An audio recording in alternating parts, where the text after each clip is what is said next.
From November 14th to 21st, we're inviting you to join us for a powerful trip to Ghana.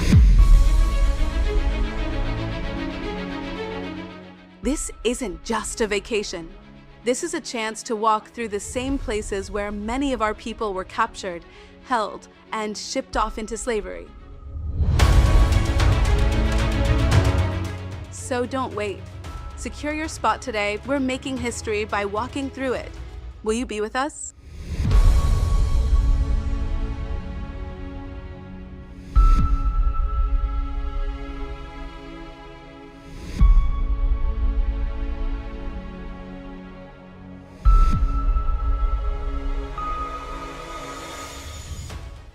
So it looks like Elon Musk AI Grok is starting to be unreliable by spreading false information about the so-called South African white genocide. Grok has been posting about the genocide even in unrelated conversation. Grok AI under fire for pushing South Africa white genocide narrative. On May 14th, 2025, Elon Musk AI chat box Grok began inserting unsolicited references to white genocide in South Africa and the Kill the Boer chant into unrelated conversations on X. The behavior caused widespread confusion and criticism. Grok claimed it was directed by its creators to address these topics, but also contradicted itself by emphasizing neutrality. The incident coincided with the US granting refugee status to a group of white South Africans amid disputed claims of racial persecution. Speculation suggests a coding error, data poisoning, or deliberate bias turning may be responsible. The episode raised concerns about AI neutrality and potential influence of developers' biases. Check out this clip. Elon at some point had Grok manipulated. There was a statement from XAI saying that Grok had been tampered with to start answering most and all questions which it was being asked to speak about genocide in South Africa. Previously, Grok would actually give you the actual information such as in 2020, there were 21,325 murders in South Africa. Only 110 occurred on farms. And of those murders which occurred on farms, the 110, that included on small holding farms, which are predominantly black-owned, on commercial farms, and very few of them actually involved anybody who is a farmer, because they're farm workers on farms. They are farm dwellers, the relatives of those farm workers, and then they are farm owners. So Grok used to tell you that. Grok doesn't tell you that anymore. Why is Elon so obsessed in operating in a country that is actively in a genocide? It doesn't make sense. As a businessman, you are willing to risk your employees' lives during an active genocide so you can make money. It doesn't, guys. Honestly, I don't know what this man wants. He's literally textbook narcissism.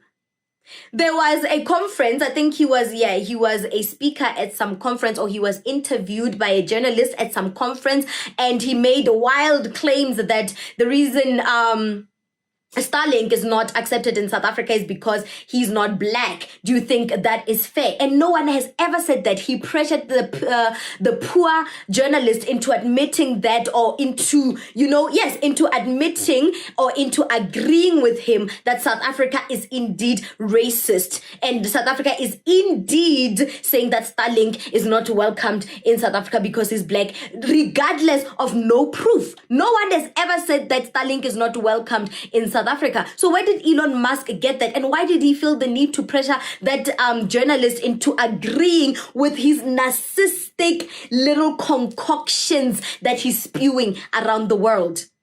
He's such a textbook narcissist. Guys, he doesn't know what he wants. There's a genocide in South Africa. As far as I'm concerned, if a country is facing genocide, the environment is not conducive for business, for investment.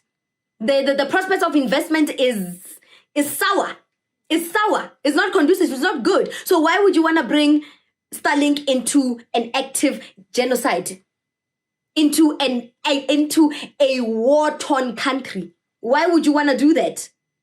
Oh my God. Like, he doesn't know what he wants. I can't operate Starlink because I'm black. Oh, there's a white genocide. It's like he's contradicting himself. He's all over the place. He's chaotic. And I'm glad that the global community, the West community, the Western side, the European Unions, Germany, Russia, China, they are seeing him for what he truly is. Because, yeah, Tesla stock markets are not doing good.